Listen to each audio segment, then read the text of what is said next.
Chennai cyber crime போலீசார் ஏற்கனவே 2 வழக்குகள் பதிந்து கைது செய்துள்ள நிலையில் மூன்றாவதாக ஒரு வழக்கு பதிவு செய்யப்பட்டுள்ளது.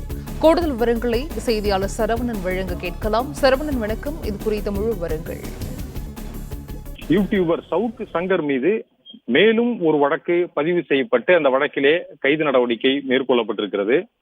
YouTuber Savukku Shankar Kovai cyber crime போலீசாரால் தேனியில் வைத்து கைது செய்யப்பட்டார். காவல்துறையினரை, குறிப்பாக பெண் காவலர்களை அவதூறாக பேசியதாக ஒரு வழக்கில் கைது செய்யப்பட்டார்.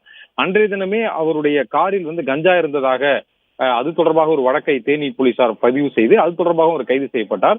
அதே போல திருச்சி போலீசாராலும் வழக்கு பதிவு செய்யப்பட்டு கைது செய்யப்பட்டிருக்கிறார். சென்னை சைபர் கிரைமை பொறுத்தவரை ஏற்கனவே 2 வழக்குகள், ஒன்று தமிழர் முன்னேற்ற படையினுடைய தலைவர் வீரலட்சுமி, அதே போல பத்திரிகையாளர் சந்தியா என்பவர் கொடுத்த புகார் தொடர்பாகவும் வழக்கு பதிவு செய்யப்பட்டு கைது நடவடிக்கை மேற்கொள்ளப்பட்டிருக்கிறது. இதுவரை 5 வழக்குகள்ல சவுக்கு சங்கர் கைது செய்யப்பட்டிருந்த நிலையில மற்றொரு வழக்கு 6வது வழக்கிலும் அவர் கைது செய்யப்பட்டிருக்கிறார். இந்த வழக்குல 6 சட்டப்பிரிவுகளின் கீழ் அவர் மீது வழக்கு பதிவு செய்யப்பட்டிருக்கிறது.